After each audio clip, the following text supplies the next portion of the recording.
Hello everyone, I'm Chaotic Plays Games and welcome to Stellaris. Stellaris is the latest game by Paradox Development Studio.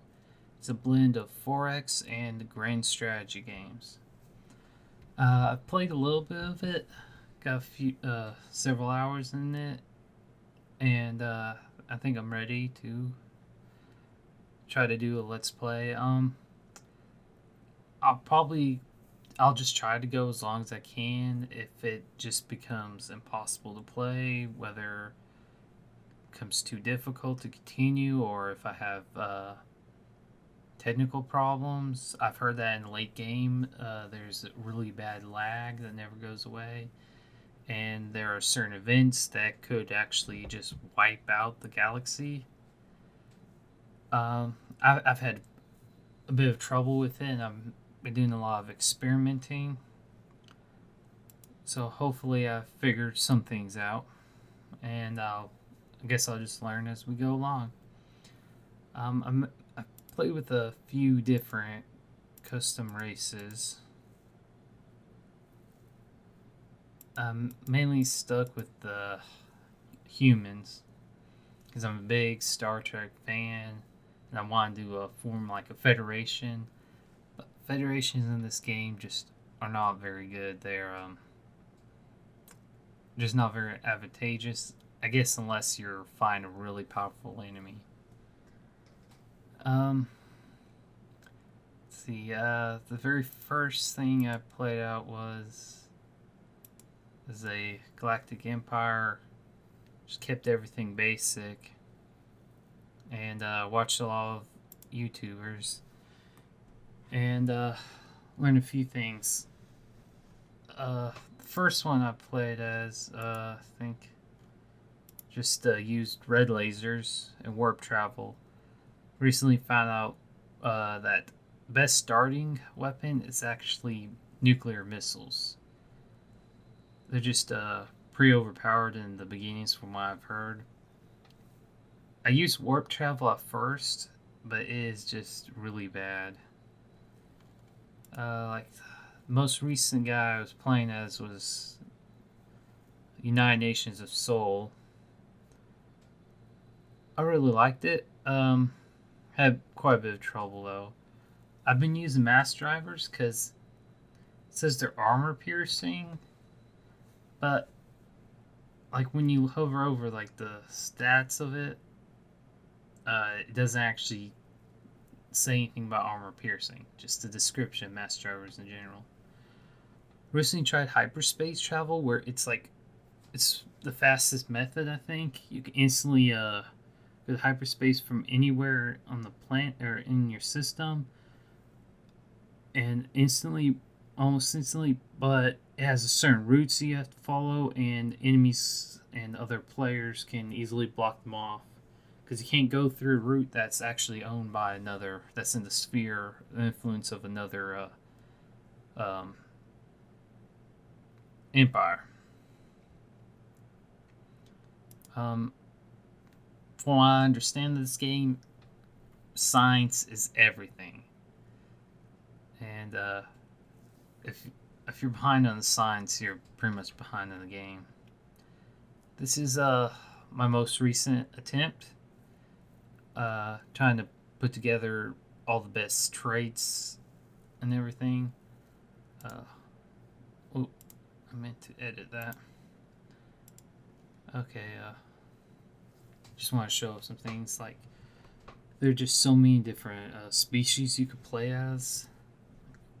You got so many choices from mammalian, reptilian, avian, arthropod, and this particular one, you have to get a special edition of the game to get this. This particular spider guy. In case anyone's wondering why people use them a lot. Got mollusks, fungoids. Alright, pretty much pick the name of your species right here. You can also do randomize. Name lists. As far as I know, you can't change these lists, but you could just select like what category they pull them from. I picked human. Over here, you get your traits. I believe you get 4 trait picks, but you only have, I think, like 2 points. So you can try to balance out by taking negative and positive. From what I've seen, or from what I've heard so far, intelligence seems to be the best trait to get because you get your research output on everything, a bonus 10%. And I was told that engineering is the best tech to get into by some sources, and some sources saying it's not. Let's see, where are they at? I guess I'll just go through the list. Have agrarian for less food, but that's, to me, only seems useful early on because, like, around mid game, you get a lot of different techs that increase food, a lot of buildings that increase food production. Thrifty, it's pretty decent, but it's kind of expensive to get because energy credits are the second most important resource. Minerals are the most important. So industrious is probably pretty good. I wouldn't get extremely adaptive just because it costs 5. You'd only be able to get it and then take several negatives to afford it. Habitability, basically on your type of world, your preference, which for me would be continental world. Habitability determines the max happiness the population could get on that world, and the base is always 60%, from what I understand. So with this extra habitability on the preferred world, you basically can have a max of 100%, and on the one tier down, you get a max of 80, and then 60, and so on.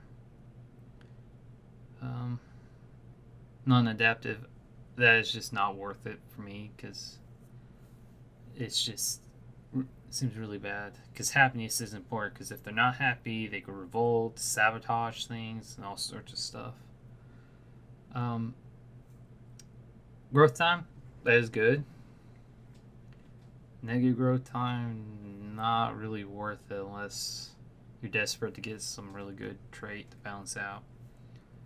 Talented is for leader skill levels +1. I think they can only get up to 5 levels, so that would make them 6, but I don't really think it's worth it. Leader experience game, to me, it's not that important because, like, scientists, they seem to level up pretty quickly. I haven't had any trouble with my military guys either.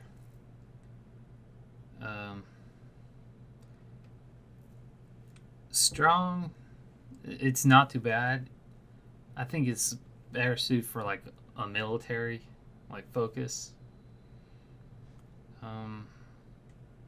You really don't want to take weak unless your primary race is not who you're going to be doing attacks with. Then again, you don't really have to do ground wars at all because the only reason to do that is to force peace quickly. Otherwise, you can just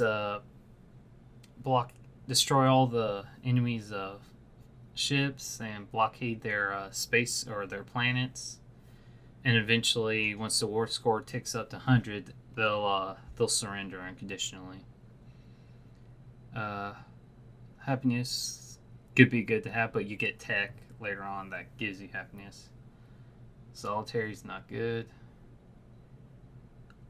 I would only get charismatic if you're playing like a diplomat, because making other species happiness really doesn't really have that big an impact in my experience. Conformist, it's good because the ethics divergence. over time, your and the further away your populations are from your home planet, the more uh, ethics divergence there is, and that's basically if you're like a fanatic collectivist, they can eventually start losing that and gaining like just regular collectivists, or even get pacifists and other ethics. So if you don't want, because sometimes like if you're focused on slavery, your your ethics are like high tolerance for that.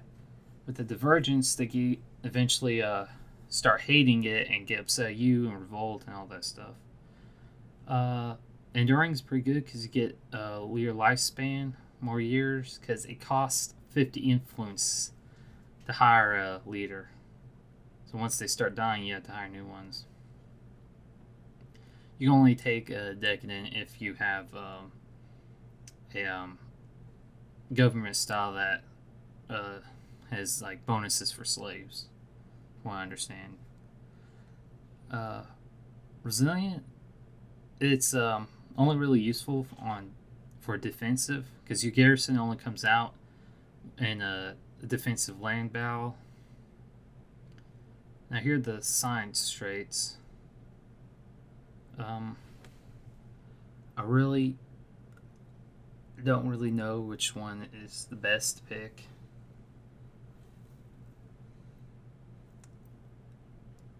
It's really just hard to decide. I think I'll just go with probably engineers for now until I find otherwise. I don't really do a whole lot of migrating or resettling, so I figure sedentary is a good choice. As far as a ruler, you can randomize the name, pick the name, choose the sex, and there's a little bit of customization, but your characters are pretty much all going to look the same just about. There's not that many choices. And basically, the leader, there's not really much you do with him now. You pretty much just ignore him. Here you can name your homeworld. You can select what type you like. Like if I pick a continental world, that's going to be my people's preferred world. And the worlds on either side, they can be colonized, but you would have like a 20% drop in adaptability. So like right here, I would have a max of 80 happiness available, and with one of these two, I'd only have 60. And then it gets worse the further away you go. With Gaia worlds, that's no matter what your preference is, Gaia worlds you always have that 80%. All right, I choose you can. There are two different solar system types: the Neb and Sol system. But I prefer random because you never know if you might get something really good, and it'll be different each time I play it. I got 6 city appearance choices. Here's where your government ethics come into play. Like, depending on what your ethics are, determines what kind of government you can have.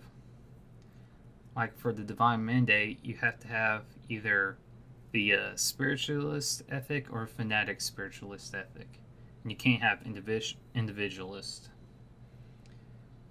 There's all sorts of them: xenophobe, xenophile, individualist, collectivist, materialistic, pacifist, militarist. I pick fanatic materialist for the science bonus, and it's also requirement for Science Directorate, which gives me more research choices. That's what the alternatives are. Alternatives, I think you only normally get 3, but with that, I'd get 4, and I get extra leader. And I chose xenophobe because it'll allow me to get the purge option to completely purge an alien pop from my planets when I conquer other people's. Because it's I have so much trouble with the conquered aliens because they'll never be happy, it seems like, or it takes forever for the happiness to go up, and they're always sabotaging or having a reduced production efficiency. So what I'll do is I'll probably like resettle and just transfer like one of my humans over to that planet, and then purge all the aliens. All right, here's where you pick the name of your empire and the adjective for it. Got a lot of choices for like your flags, and the flag color determines the color your empire is on the map. Starting weapons, people told me missile weapons are the best, so I'm going to try that. Projectile weapons, I think they're good against, they're supposed to be good against armor. Energy's supposed to be good against shield, from what I heard. I'm not entirely sure. I usually try to have a balance of at least 2 at a time. Around mid-game, I start getting better technologies, and start getting a technology that will like do like 100% shield damage and 100% armor penetration. So I usually will use those 2 weapons, and then maybe a point defense weapon. I've never actually really used the missiles before, so that'll be interesting. Warp travel is really slow and inconvenient.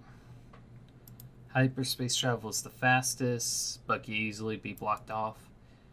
Wormholes can be blocked off, but not as much as hyperspace travel, and you can build the wormhole generators that you use on other people's territory, I believe, and territory that's not claimed by anyone. And as far as I know, they won't actually. The AI doesn't actually attack them. At least I haven't seen that happen yet. And this gives a good range, as well as it's kind of fast, faster than the warp travel, I should say. Ship appearances, I've just been experimenting with all of them.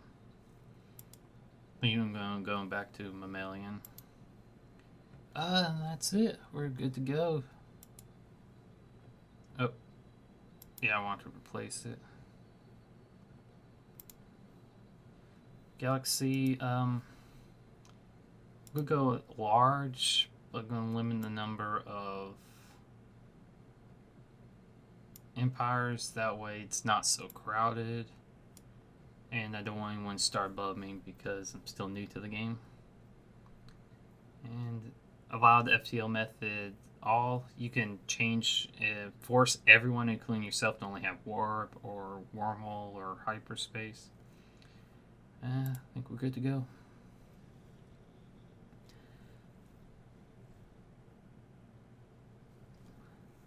Alright. In the eons since the primitive human communities first took shape on the grassy savannas of Paradox Prime, our civilization has spread and prospered. Through scientific progress, we have managed to stamp out the superstitions that ruled the minds of our ancestors. As reason and rational thoughts spread among our people, the inefficient nation states that we had until then organized ourselves into were disbanded, and a council of our most accomplished scientists was gathered to rule in their stead. Now, after the successful creation of artificial subspace wormholes, the finest minds of the Paradox Directive have finished construction of the first wormhole station at the edge of our system. The stars themselves are finally within our grasp. Now, from my understanding, depending on your ethics and your government type, this little opening thing will be different. Like, since I chose like a science directorate, that's why I got all this stuff about our science. And there are some government types that were not available to choose from the start, but later in the game you can actually change to them depending on what your government is now and your ethics. I'll do no tutorial. Probably should have just done the tips only, but that gets annoying after a while. Here's our wormhole generator. This is what allows us to basically travel. See this ring right here? That is the range of our wormhole travel. But the thing is, like, we can go to anywhere within here. But if we want to go from somewhere else, let's say like we go here, and we want to go like here, what we have to do is travel back to here and then go there. But we could build wormhole generators, and that'll like extend our reach, and we can use that as a new like relay to go other places. I usually choose the elliptical maps because I feel there's like more room to go around, and you don't get clustered in as much like you would on the ring type.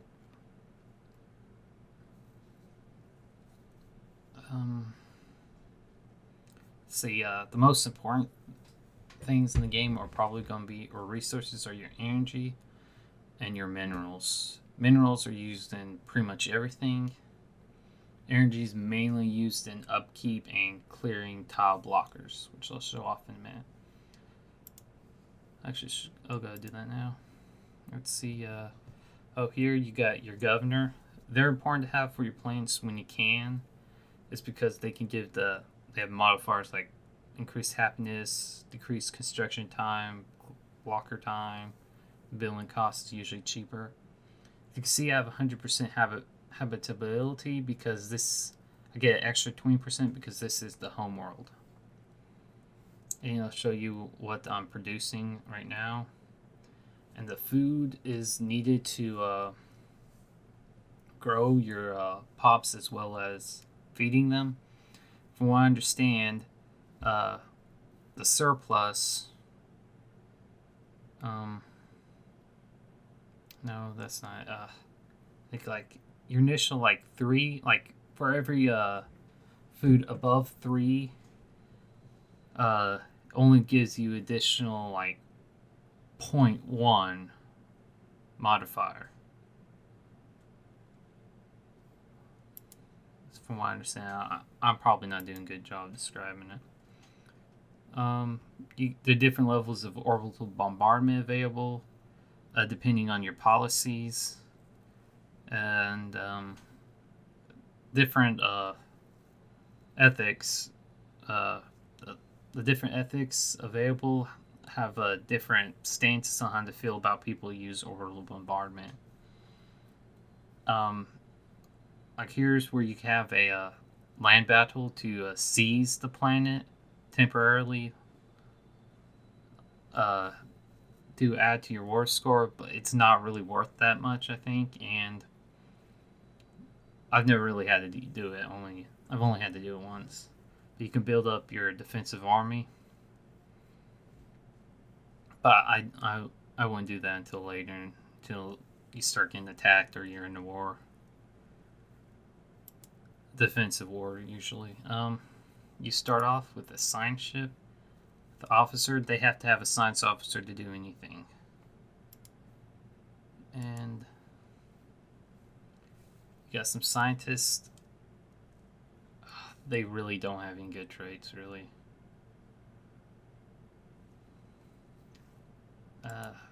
Where's this right here? Here's where you'll view all your planets and sectors, and here's where you can check your leaders. What I normally do is if I don't have like a general research specialist, I'll try to recruit one if I can. Yeah, this is not so good. So what I'm going to do is I'm going to go ahead and spend the 50 influence to recruit her, and then what I'm going to do is science. I'll replace this guy with her because she gives me a bonus to the New Worlds technology branch. I guess that's how you call it, like the New Worlds protocol, and pretty much anything to do with colonization is under the category of New Worlds. So she'll give me a research bonus for that. And the other guy, I could use him in another science ship, or I could just swap him in when I need that bonus he gives. Like normally these people start with the 2% research speed. Because of the New World's additional 10, I got 12 going on here. This guy, I start up here too because energy is really important, and this power hub increases the energy capacity or like energy production by like 10%, and it also produces some energy, so that's really good, useful, and getting up the storage capacity is really good too. Here it's a little difficult to choose. This helps a little bit in research, but I really need something better to start with. I could get this, but it would take longer, and this gives me bonus to minerals anyways. Now, if I had taken the wheat trait, this army damage would help out, balance that out. You can actually research technology without the scientist, but it goes like, they get like a 2% speed to it, while you'd have like a, or 2% bonus, while you'd have like a 0 bonus without them. Let's see. Alright. I guess the first thing to do is to scan the system. Probably, or survey the system. You always want to be surveying whenever possible. This construction ship is what will build all your tile improvements. And can't do that until we've actually discovered them. So I'm going to start off on 2 speed. Now in the past, normally I'll immediately build a second science ship and send them out. But the last 2 campaigns I tried, started having trouble with upkeep and everything, and running out of room for them to survey because they'd be blocked off by enemies. So we're going to not build anything here, but we'll go to the surface and do something here.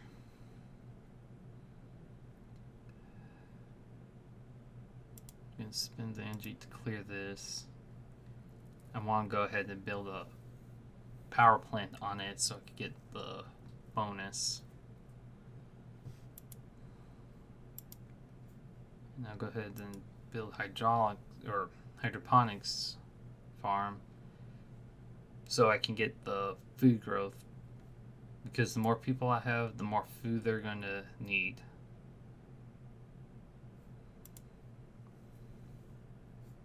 Okay, you could rename all your planets here. Not really much else to do right now other than just waiting. Alright, and as you can see, discover these 2 things. So these will provide minerals. Why was that only cost me 81?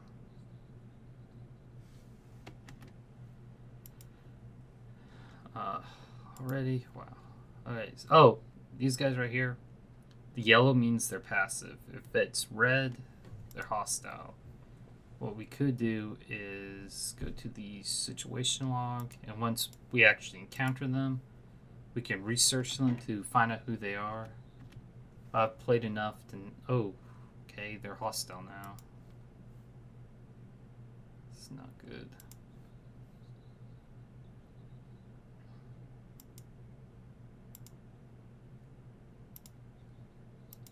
I can't believe this is happening already.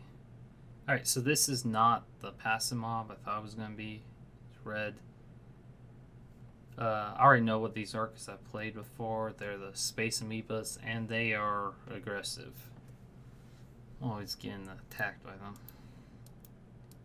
Only because now my guys have stopped what they were doing.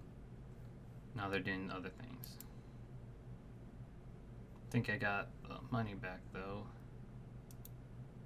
Now I can build a mine station here for the energy. I have to tell this person to do that again. Just very annoying. Let's look at our ship. Here's where you can assign your leader. And I'm not going to assign leader until it's necessary. Oh yeah. Look at what parts your ship has here, or you could go through the ship designer. Really early on in the game, there's just not a whole lot to do. Mainly just waiting to gather resources.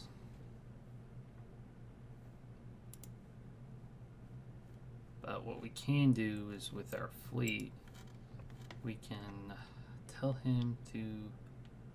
Okay, we have detected a weak FTL trail near Olympia. It's very old, making it impossible to track. This must mean that other interstellar travelers have been here before, watching us, surely gathering intel. We should continue to investigate these sorts of anomalies whenever we get the chance. It will most assuredly grant us new knowledge and technology. Because we are xenophobic, our only option is pick, we must beware of the xeno threat. Depending on what your ethics are, you can get different choices. Early game, I play on the speed 2. Mid to late game, 1's probably better, especially when you're at war. And I will do a lot of pause to think and plan out my next move, because it's very easy to get totally destroyed or screwed over if you're not paying attention. But got my fleet selected. What I'm going to have to do is just move to these systems, and it'll basically, we'll be able to view the systems. We won't have accurate detail on them, but it will also let us know if there are any enemies in there. That way we don't wind up sending a signed ship to enemy territory just to have it return.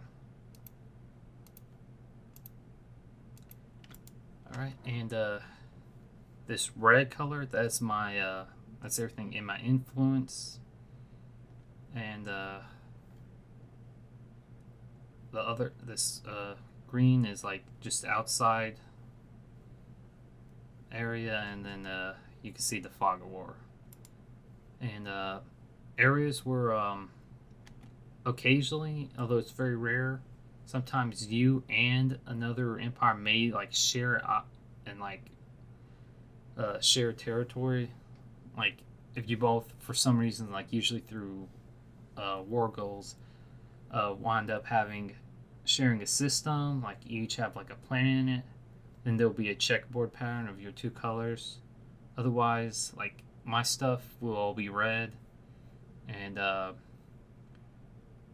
like someone else's could all be blue, and area in between like usually will be like kind of a mix of colors, I think. But it's been a while since I had like another border so close to me. Okay. So I think I said this before, but this line is the range of my warp drive. Okay. Yeah, every time you encounter another alien, whether it's a mob or a actual empire, you'll just give them some kind of like random name, and it'll ask you to study them. Since that's not really doing anything to me, I think that is the passive mob. There are fallen empires in the game which have like superior everything, but they won't grow. They're pretty much stagnant. And if you reverse engineer their technology, which is kind of like surveying it with your science ship, except it's like a special research project, and it will use up one of your like you'll override one of these guys until it's done, and you can get some progress to some really rare technology, late game technology. And because you have that some information on it, it'll actually become available for you to choose, even if you're nowhere near far enough to get it. The reason why I'm not trying to find out who these other aliens are is because this already takes 44 or like I think it was like a total of like 50 months to research and study another species.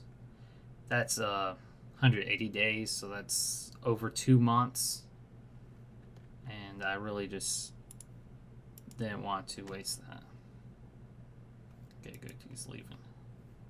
Well, this is the reason why I sent military to scout him out. And I think I said this before, but I can go to anywhere in this within this ring. But after going to one place, if I want to go another, I have to come back here first and then go there. And just notice he's done. Alright, gave us a little bit more, so we'll probably need to get some. Go ahead and assign him to do that.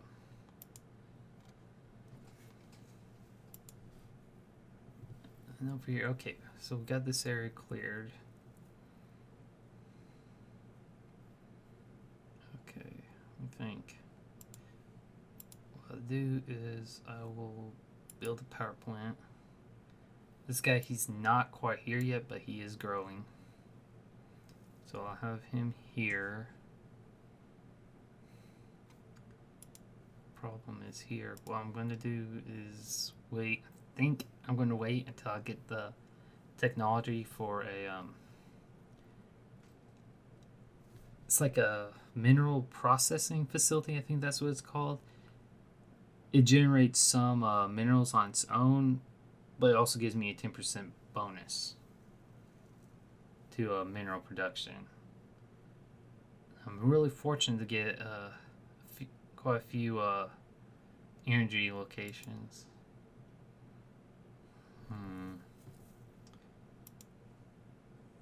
I'm gonna wait. I'm not gonna spend any more here. Alright, I think this is a good point to call in for the first episode. Next episode there should be a lot less of me explaining the game and actually showing it off more, and hopefully we'll get to do some more things. So thank you for watching. Please leave a like, comment, or subscribe if you want to see more, and I will see you next time. Goodbye.